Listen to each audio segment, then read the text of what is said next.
বিসমিল্লাহির রহমানির রহিম। আসসালামু আলাইকুম রহমতুল্লাহ। আশা করি সবাই ভালো আছেন। মেহেদি অর্গানিক ফার্ম থেকে আপনাদেরকে অনেক অনেক শুভেচ্ছা এবং অভিনন্দন। আমি গতকালকে একটা ভিডিও পোস্ট করেছিলাম যেখানে আমি বলেছিলাম যে এখানে একটা টিউবওয়েল বা ট্যাপ লাগানো হয়েছে, সেটা আমার গার্ডেনের জন্য, এবং সেখানে এসে আমি হাত মুখও ধুই। সো সেখানে জায়গাটা হচ্ছে একদম আনস্টেবল।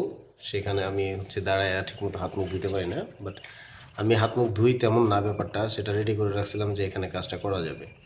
সো আমি বলছিলাম যে ঘাস দিয়ে এটা ভরবো, এবং কেন ঘাস দিয়ে ভরবো সেটা এখন বলি। ঘাস দিয়ে ভরার উদ্দেশ্য হচ্ছে, আমি যেহেতু এখান থেকে সরাসরি রুমে প্রবেশ করব, তো এখানে যদি আমি মাটি দিয়ে ভরি তাহলে হচ্ছে আমার কাদামাটি হয়ে যাবে জায়গাটা, এবং আমার পায়ের মধ্যে ছিটা এসে মাটিটা পড়বে। সো সেই ক্ষেত্রে আমার অনেক প্রবলেম হবে, যেমন ঘরে ঢুকতে গেলে আবার সমস্যা হচ্ছে, আবার মুখ দিয়ে পানি আইনা হাত পা ধুইতে হবে। তো সেই জন্য এটা অল্টারনেটিভ একটা বুদ্ধি চিন্তা করলাম যে এটা শুধু ঘাস দিয়ে যদি জায়গাটাকে ফিল আপ করি তাহলে আমার এখানে কোনো প্রবলেমই হবে না। যেমন হচ্ছে পায়ে ময়লা লাগবে না, ধুলা লাগবে না, কাদা লাগবে না, সরাসরি আমি পা ধুয়ে বাসায় রুমে ঢুকতে পারবো। তাহলে আমার আর কোনো প্রবলেম হবে না, হ্যাসেল পোহাইতে হবে না।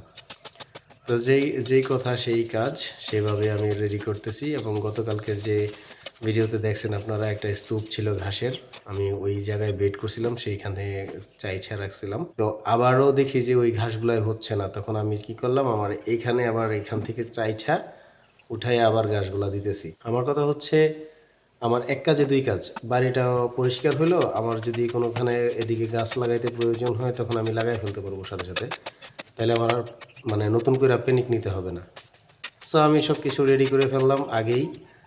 আমার ঘাসগুলাও পরিষ্কার করা হলো, আমার এই ঘাসগুলা দিয়ে আবার আরেকটা জায়গায় কাজও হয়ে গেল। তো এই হচ্ছে বিষয় আর কি। আমি বলছিলাম যে আগামী ভিডিওতে সুবিধাগুলো তুলে ধরবো, এবং আমি কতটুকু বললাম এই ভিডিওতে সম্পূর্ণটা আমি আপনাদেরকে দেখাইতে পারি নাই, কারণ আমি একটু ব্যস্ততায় ছিলাম। এটা শেষ করে আবার অন্য একটা কাজ করছিলাম, সেই জন্য আমি আপনাদেরকে ওই জায়গাটা দেখাইতে পারি নাই। আগামীকালকে ছোট্ট একটা ভিডিও দিয়ে আমি আবার আপনাদেরকে দেখাবো, অথবা আজকে বিকেলেই।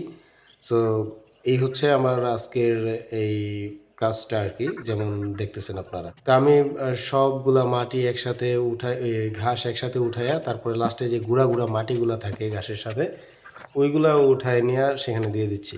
কারণ হচ্ছে জায়গাটা একটা ফিল আপ হোক, মানে কারণ ওইখানে দাঁড়ায় যেন আরামসে হাতটা ধোয়া যায়, পাটা ধোয়া যায়, কোনো ধুলাবালি যেন আমার উপরে না পড়ে, এই আর কি। ধন্যবাদ সবাইকে। আসসালামু আলাইকুম।